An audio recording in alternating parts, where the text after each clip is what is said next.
Hello my young friends, welcome to my channel B for biology. আজকে আমরা plant cell এবং animal সেলের difference নিয়ে আলোচনা করব। তো ডিফারেন্স বোঝানোর জন্য আমি দুটো ছবি এঁকে রেখেছি। আশা করি আমার এক্সপ্লেন করার পর তোমাদের আর এই প্লান্ট সেল এবং অ্যানিমাল সেলের ডিফারেন্সগুলো বই থেকে মেমোরাইজ করতে হবে না। তো এটা হচ্ছে প্লান্ট সেলের ছবি এবং এটা হচ্ছে অ্যানিমাল সেলের ছবি। তো প্লান্ট সেলের মধ্যে দেখো, প্লান্ট সেলগুলো কিন্তু সাইজে একটু বড় হয় এবং অ্যানিমাল সেলগুলো কিন্তু সাইজে একটু ছোট হয়। আচ্ছা, cell wall is present in plant cell. দেখো আমি সেল ওয়ালটাকে দেখিয়েছি। Cell wall is present in plant cell, but cell wall is absent in animal cell. Cell wall is the outermost layer in plant cell, cell wall is absent in animal cell. তাই plasma membrane হচ্ছে outermost layer animal সেলে। 3 number point হচ্ছে plastid. Plastid plant সেলের মধ্যে present থাকে। দেখো এখানে ক্লোরোপ্লাস্টকে আমি মার্ক করেছি, ক্লোরোপ্লাস্ট। তো এটা প্লান্ট সেলের মধ্যে থাকে। দেখো এখানে গাছের পাতা দেখাচ্ছি। তোমরা সবাই জানো ইউজুয়ালি গাছের পাতা গ্রিন কালারের হয়, এটা ক্লোরোপ্লাস্টের জন্য হয়। কিন্তু আমাদের স্কিন কি গ্রিন কালারের হয়? হয় না। সুতরাং chloroplast is present, or I should say plastid is present in plant cell, plastid is absent in animal cell. আচ্ছা, এবার চলে আসছি ভ্যাকিউলে। ভ্যাকিউল হচ্ছে নর্মালি প্লান্ট সেলে একটা থাকে এবং এটা অনেকটা বড় হয়। দেখো ভ্যাকিউলটা আমি কতটা বড় করে দেখিয়েছি।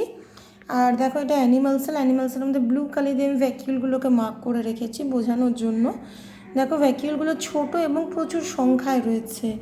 Vacuole small and many.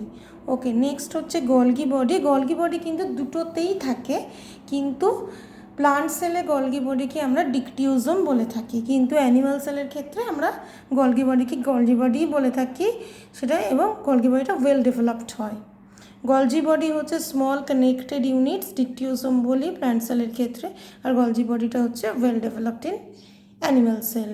আচ্ছা, নেক্সট এবং খুব ইম্পর্টেন্ট একটা পয়েন্ট হচ্ছে সেন্ট্রোজোম। দেখো আমি দেখাচ্ছি এখানে, আমি এটাকে লাল কালি দিয়ে মার্ক করে রেখেছি তোমাদের যাতে মনে থাকে। দেখো centrosome is present in animal sell,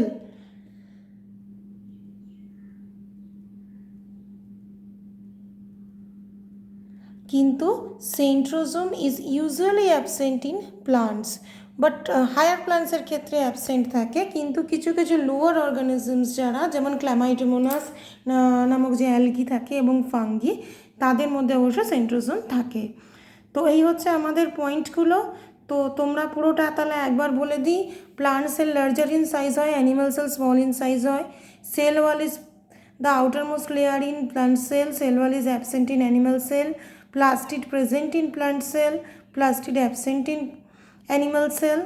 vacuole হচ্ছে একটা সংখ্যায় থাকে এবং বড় হয় প্লান্ট সেলের ক্ষেত্রে। ভ্যাকিউল অনেকগুলো থাকে এবং ছোট ছোট হয়। গলগি বডিকে প্লান্ট সেলের ক্ষেত্রে ডিকটিওজোম বলা হয়, গলজি বডিকে অ্যানিমাল সেলের ক্ষেত্রে গলগি বডিই বলা হয়, ডিকটিওজোম টার্মটা ইউজ করা হয় না। Centrosome usually absent in plant cell এবং centrosome is always present in animal cell. That's all for today. আশা করি তোমাদের এই ভিডিওটি ইন্টারেস্টিং লেগেছে। এরকম অনেক ইন্টারেস্টিং ভিডিও তোমাদের জন্য নিয়ে আসবো। Please keep watching my channel and do subscribe.